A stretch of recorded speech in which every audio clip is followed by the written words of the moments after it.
Hey everyone, welcome back to Make the Music, and today I will be breaking down how I got the sound from Cryptic Writings by Megadeth. We'll be using the song Trust as an example. Remember, you can find the multi-tracks that I used for this session. You can find it in the description box down below. They're 100% free. Do your own mix of the songs, have fun with them. But anyways, let's get into the session and break down how I got this sound. All right, so let's dive into my session. This is the Reaper session for my Cryptic Writings template. The song I did was Trust, of course, from the album. It's a great song. It was a lot of fun to do. You heard that initial playthrough of what it sounds like, and then I'm going to have a full playthrough at the end of the video, but I want to play just real quick 10 seconds to give you context for what I'm going to dive into here. So let's play through it.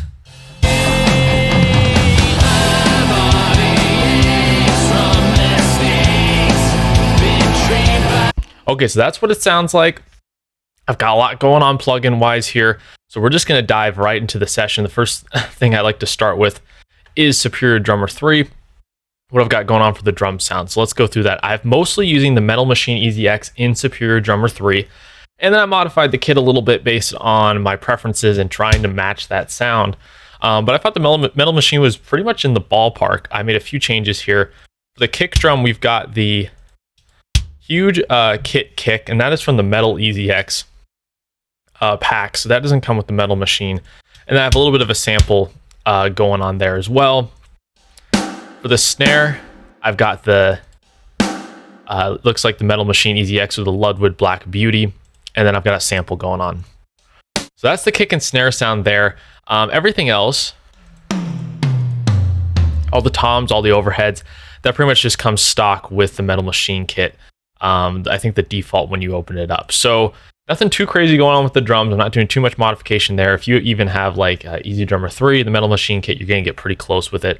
I didn't do a lot with the mixing tab here, and what I did is, what you should do with something like Superior Drummer 3 or Easy Drummer is I routed all my drums out to these different tracks here so I can process them with my external plugins. So the drums soloed, I'll play that real quick here.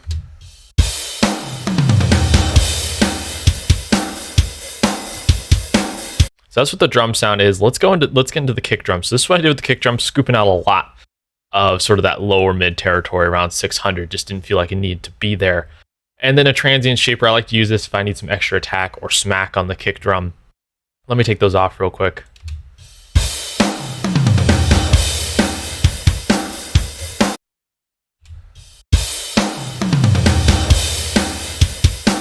In my opinion, that had a lot more attack, not as much of that round sound, and that's what we got on the kick drum here for this song. For the snare, I've got a little bit of EQ going on, nothing too crazy, just scooping out like a little bit of lows, a little bit of low mids, adding a bit of high. And then I love to add the Virtual Tape Machine by Slate. It just is magic on snare drums. I can't really explain it. It does a good job of compressing it in a way that doesn't feel too over compressed and adds a bit of saturation and body to it. So this is what the snare sounds like.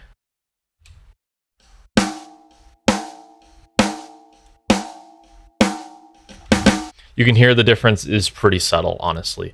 And then for the hi-hat, just a little bit of EQ. I cut off basically all the low end, it looks like there.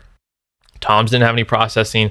Overheads, again, just a little filtering there. And then I have a cymbal sample. And if you listen to the song, they have a little cymbal swell going into some of these sections here.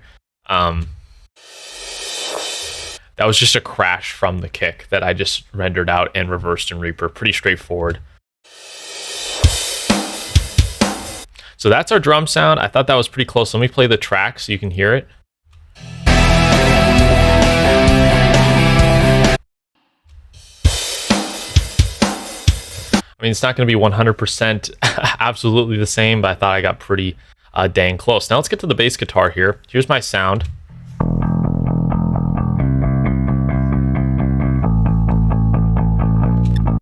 So what I always like to do with bass guitar is I have a DI sound and an amp sound that I like to blend in if possible. For the amp, I used Bias FX2, tone matching, pretty much known for this at this point. Bass guitar, there's a little section I think in the Disintegrator on the album where the bass plays by itself, and that's where I pulled this from. So that's just the amp straight up there. And in terms of processing, CLA Mix Hub, added some processing there, looks like some compression and quite a bit of EQ to get that to fit properly, and then some more carving EQ. I cut off a lot of these super super high pick attack that didn't feel like it was in the track much at all. And CLA-76, amazing compressor to put on bass guitar, especially like hard rock bass guitar. I'll show you what that's doing. I got like a medium attack, fast release, and then doing about 10 dB of gain reduction there. So if I take this stuff off,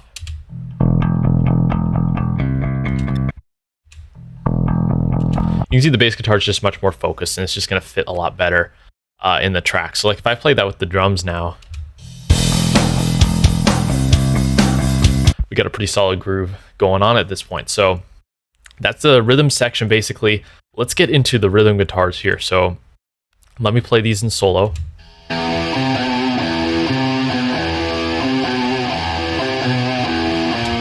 And again, I already did a tone matching video on this, but I'm using Bias FX2. Once again, I'm going to be using my Cryptic Writings tone match preset that I've already created, so you can find that on the Bias FX2 tone cloud if you use Positive Grid stuff. So you can already find that there. That's what I'm using on the guitars there. I tweaked the EQ a little bit because each song on an album is not going to be like exactly the same guitar tone wise, so I did tweak it a little bit. I think it had a little bit too much going on in like the 1 to 2K range, and so just kind of carving that out to get it to sound right there. I actually combined, I think I did 2 tone matches actually and combined the amps and mixed them, and so that's what you got going on here. I'm not using the drive pedal either. I find that when you double track the guitars with the tone match stuff, it sounds pretty good. You don't need any extra drive going on. And then for EQ, cutting off some highs, lows, and then adding just a bit of stuff. This is just like some last minute trying to get it to fit properly and match the track. That seems what the adjustments are there. And then I'm doing a little bit of board, like SSL style board EQ. Maybe a bit of compression, not really. And then I have the Lustrous Plates plugin, adding some ambience to the guitars. So if I take that off, kind of dark and muddy, almost digital sounding. They sound a little more live and full. So that's what I'm going doing with that one. So if I play the track and then the reference,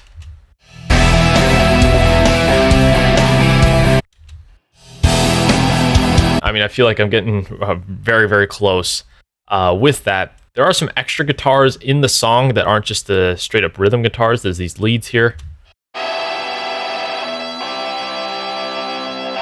Maybe many wouldn't notice those in the track, but they are sitting subtly back there. There's just a bend and then like this extra wrung out layer playing diamonds. It's just the same guitar tone with a little bit of EQ here, just carving out lots and lots of lows to make sure it doesn't take up too much attention there. Then there actually is a string arrangement in the song that sounds like this.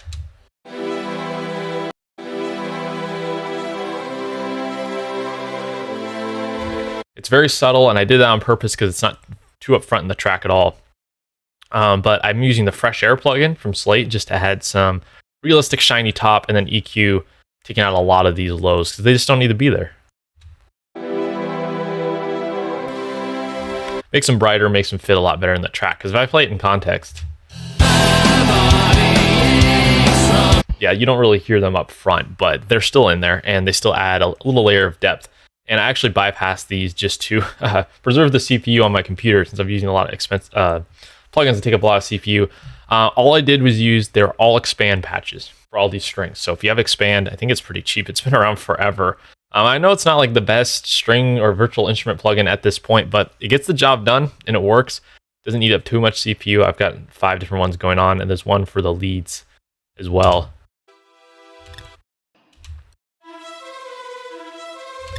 That's essentially the guitar riff just doubled on the strings. And so that finally brings us to the vocals, which this is always the toughest part of the process. Trying to emulate Dave Mustaine's vocal sound, it's pretty difficult, as you can imagine, but I think I did my best here. Here's the vocal soloed. I'll take you part 3 through the verse, and you can hear all the layers I got going on. As we said our last goodbyes, this sad scene replays of you walking away. My body aches from mistake. Okay, so let's see what I got going on for processing here. Nothing too crazy. I got virtual mix rack going on. This is probably doing like some basic EQ. So this is just a gate I have. I'm using a virtual channel. I'm trying to emulate like if a vocal was recorded in a studio, what that chain would look like. And typically it would go through the console into like a 1073, and then like through a distressor maybe into the console or to tape or something like that. That's kind of what I try to do here. I've got a bit of EQ rolling off the lows, dipping some more lows, and then adding some top with the virtual mix rack. And then I got coming with the CLA mix hub, SSL style, boosting quite a bit of top here, doing some more compression. And then another round of compression with the CLA 76. I'm using the blue channel just to start me up preset. Sounds great. And I always like to come in with vocals. I like to come in with a limiter just to hold that vocal there, especially when more stacks come in, to make sure it doesn't swell too much in volume.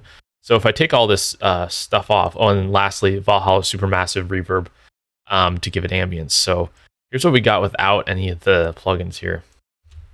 As we said our last goodbyes, this sad scene replay. So brighter, present, right? And then I bring in all the backups. My body aches from mistakes, betrayed by lust, lied to. So obviously that's doing a lot to bring that all together. And the layers I have going on is I have a lead, I have some doubles right and lefts. I had a low octave harmony. My body aches from. Just to add like an extra layer there. And I have another harmony which was used by the Waves Harmony plugin. My body aches. And it's not perfect, but it's sitting back there sort of subtly to add that extra layer. This melody was actually really difficult to figure out and sing, believe it or not. Try it sometime. There's a lot of layers going on. It's actually very difficult. So soloed. My body aches from mistakes. Then in context. My body aches from mistakes, betrayed. And let's compare that to the reference. My body aches from mistakes, betrayed. Feels pretty close to me. Feels like I did a good job other than having the players and the studio itself. I feel like that's right there. And of course, I have tons of master bus processing going on. This is very standard for me. Using a virtual channel, the SSL, adding a little bit of EQ to the master. This is just enhancing stereo width, very, very little. That's the kilohertz stereo. Shep's Omni channel for master bus compression. Shooting for 1 to 3 dB there. Little master EQ to make some adjustments. Adding a limiter, Waves limiter. And then this is what I've been adding recently is this Ozone plugin. What it allows you to do is load in any tracks. I loaded in that section from Trust. I loaded into Ozone, and then I can adjust my track, adding more of the EQ matching and also adjusting the width and dynamics. So I did do quite a bit of that. And that does go quite a bit far to getting your track to match in terms of all those things there. So like if I play it with Ozone.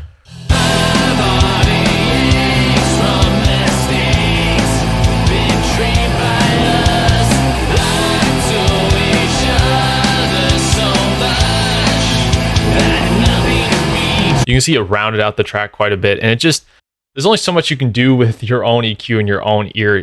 Sometimes you gotta employ some computers to make the adjustment. So that's what I did to match the Trust sound from Megadeth's album Cryptic Writings. I have it matched up against the reference. How do you think I did? You should leave a comment down below, and like and subscribe to the channel. I got more and more of these coming. They're so much fun to do. And you guys should leave suggestions about which albums and songs I should try and match. But anyways, here's the full playthrough of the track, so you can get the full experience here, and I'll see you guys next time.